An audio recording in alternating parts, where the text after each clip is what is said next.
Business accounting में आज हम पढ़ेंगे पार्टनरशिप अकाउंटिंग। तो पार्टनरशिप अकाउंटिंग का ये है पार्ट 4, जहाँ पर आज आप सीखने वाले हैं ऐसे बड़े प्रश्न जो आपके एग्जाम में 10 नंबर तक के, 12 नंबर तक के, 15 नंबर तक के आ सकते हैं। तो सभी को वीडियो को ध्यान से देखना, पूरा देखना, बीच में स्किप मत करना, क्योंकि जो भी बताऊंगा सारे नियम, फॉर्मूला और सिद्धांत के अनुसार बताऊंगा। कुछ भी स्किप किया तो वे फिर आगे जाकर आपको समझ में नहीं आने वाले हैं। तो बिल्कुल डिटेल से और बेसिक से वीडियो होने वाली है, जिसके लिए वीडियो को पूरा देखना बहुत जरूरी है। ये है नया बुक का पेज जो कि थोड़ी पिंक कलर के है, देख लो। 2024 का 53वें संशोधन के अनुसार ये नया बुक है। यहाँ पर हम पार्टनरशिप अकाउंटिंग के बेसिक से वीडियो बना रहे हैं, जहाँ पर हमने पार्ट 1, पार्ट 2, पार्ट 3 अपलोड कर दिया है। आज हमारा पार्ट 4 है, जहाँ पर हम जानेंगे ऐसे बड़े प्रश्न जो आपके एग्जाम में बिल्कुल 10 से 15 नंबर तक के आएंगे। वे क्वेश्चन स्टार्ट होते हैं आपके उदाहरण नंबर 10 से। ठीक है, यहाँ पर डिटेल से सारे क्वेश्चन की वीडियो हम अपलोड करते जा रहे हैं। आप अगर टॉपिक वाइज क्रियात्मक क्वेश्चन के हल देखना चाहते हैं तो आप मेंबरशिप ज्वाइन कर सकते हैं, जहाँ पर आपको इंपॉर्टेंट क्वेश्चन के सॉल्यूशन की वीडियो मिल जाएंगे। यहाँ पर हम आपको बेसिक से समझाते हैं कि कैसे वे क्वेश्चन बनेंगे। आप अपने इसको देखा तो आप उसको खुद बना सकते हैं, पर फिर भी कई बच्चे जो नहीं बना पाते उनके लिए PDF अवेलेबल है, जहाँ पर आप पूरे सोल्यूशन को देख सकते हैं और घर बैठे प्रैक्टिस कर सकते हैं। तो बिना किसी देरी के स्टार्ट करते हैं आज के क्वेश्चन का सॉल्यूशन। हमारे पास सबसे पहला है उदाहरण नंबर 10 में क्वेश्चन कि XYZ साझेदार हैं जो लाभ हानि को 1/2, 1/3, 1/6 के अनुपात में बांटते हैं। वर्ष में उनका लाभ है 2,52,000 रुपये। ठीक है,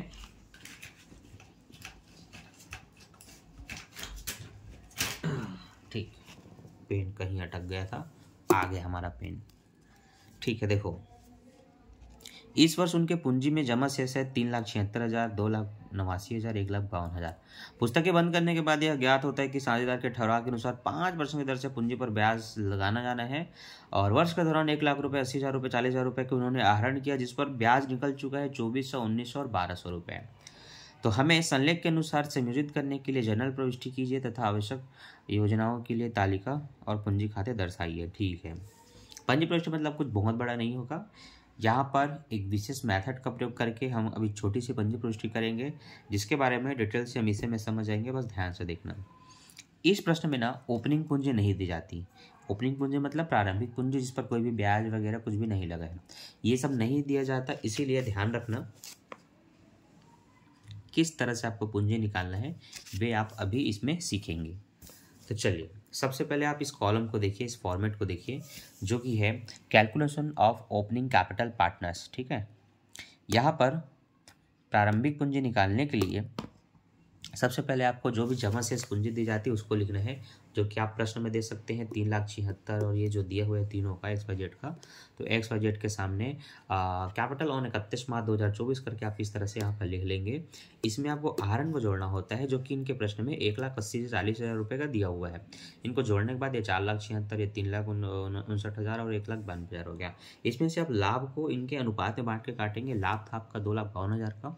इनको 6 से भाग दे के 3 से गुणा कीजिए, फिर 6 से भाग दे के 2 से गुणा कीजिए, फिर 6 से भाग देकर 1 से गुणा कीजिए, तो आपको तीनों का हिस्सा यहाँ पर मिल जाएगा। इस तरह से हिस्सा मिल जाएगा। इनको काटने के बाद, इनको घटाने के बाद जो वैल्यू आपको निकलती है वही आपकी प्रारंभिक पूंजी होती है, जिसको आप पूंजी खाते में लिखेंगे और जिनका पूंजी पर ब्याज निकालेंगे। तो आपकी पूंजी हो चुकी है 3,50,000 की, X की, Y की 2,75,000 और Z की 1,50,000।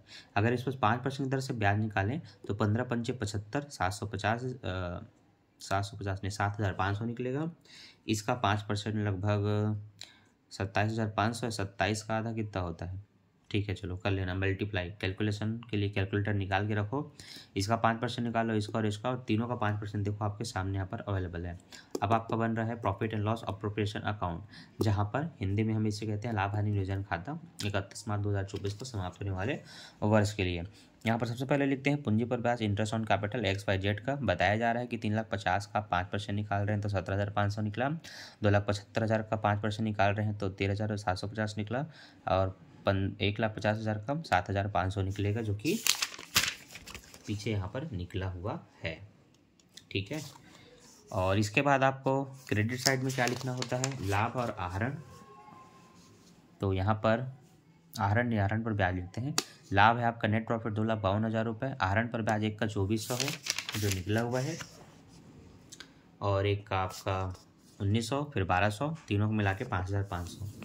तो 2,52,000 में 5,500 जुड़े तो 2,57,500 हुआ। उसमें से आपके पूंजी पर ब्याज को आपने घटा दिया। कमीशन वेतन होता है तो वो भी घटा सकते हैं, नहीं है तो बस इतना ही लिखा जाएगा।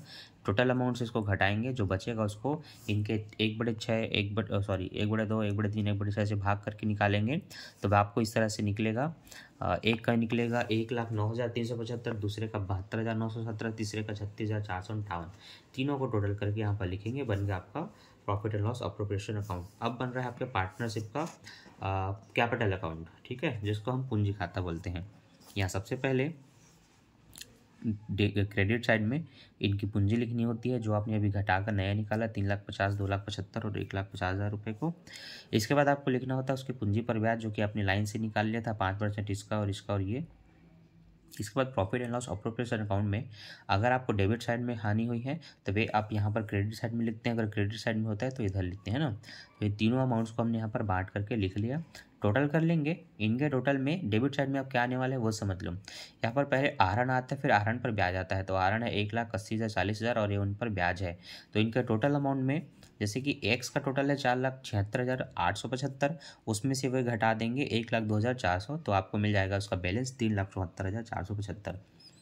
वैसे ही इसके 3,61,667 से आप घटा देंगे 81,900 को, तो आपको 2,79,767 मिल जाएगा। फिर तीसरा है आपका 1,93,958, तो उसमें से 41,200 घटाएंगे तो आपको 1,52,758 मिल जाएगा। ये हो गया आपका पार्टनरशिप कैपिटल अकाउंट। इसके बाद है आपका पंजी प्रविष्टि के लिए एक छोटा सा एडजस्टमेंट, जिसको हम संयोजन कहते हैं, जिसके लिए क्या करना होता है, पूंजी खाते में जो बैलेंस निकला साझेदारों का उसको लिखिए। उसमें से वह पूंजी को घटाइए जो आपके टॉप में प्रश्न में दिया हुआ है, जो कि है 3,76,000, 2,79,000, 1,52,000, ये इनको माइनस करना है। इनको माइनस करने के बाद हो सकता है नीचे का अमाउंट बड़ा हो, ऊपर का अमाउंट बड़ा हो, कोई भी बड़े छोटे हो सकते हैं, ठीक है। तो नीचे का बड़ा हुआ तो माइनस में निकलेगा, ऊपर का बड़ा हुआ तो आंसर प्लस में आएगा। जो माइनस में आता है उसको डेबिट करना होता है, जो प्लस में आता है उसको क्रेडिट करना होता है। तो आप यहाँ पर देख सकते हैं एक्स को डेबिट किया गया है वाई के पूंजी खाता से और जेड के पूंजी खाता से। तो हिंदी में प्रविष्टि होता है एक्स का पूंजी खाता विकलन वाई के पूंजी खाता से, जेड के पूंजी खाता से, और होता है समाप्त। तो ये क्वेश्चन जो आपने देखा बिना वीडियो को स्किप किए, तो ये आपने सीख लिया पूरे 10 से 15 नंबर का क्वेश्चन, जहाँ पर पहला नंबर आपको कम से कम 2 नंबर इसमें मिल जाना है, लाभ हानि संयोजन में 2 नंबर मिल जाना है, तो फिर 2.5 नंबर करके 5 नंबर वहाँ मिल जाना है, फिर आपका 3 नंबर यहाँ मिल जाएगा, और बाकी के जो 2 नंबर है वो इनमें मिल जाएंगे। तो इस तरह से ये 10 और 15 नंबर तक के भी होते हैं। इसी तरह से हर एक टॉपिक के डिटेल से हम वीडियो बना करके अपलोड करते जा रहे हैं। अगर आप चैनल पे नए हैं तो अभी सब्सक्राइब कर लीजिए, ताकि बिजनेस अकाउंटिंग और पार्टनरशिप अकाउंटिंग का बेहतरीन तैयारी कर सकें अपने एग्ज़ाम के लिए, और अपने दोस्तों को शेयर कर सकते हैं ताकि वे भी एग्ज़ाम में पास हो जाएं। और वीडियो को लाइक कर दो अगर समझ में आ गया। अब तक कर दिए होगे, बहुत अच्छी बात है, नहीं किया हो तो फटाफट करो। बाकी कमेंट कर देना किसी भी डाउट पे। मिलता हूँ नेक्स्ट वीडियो में। Thanks for watching.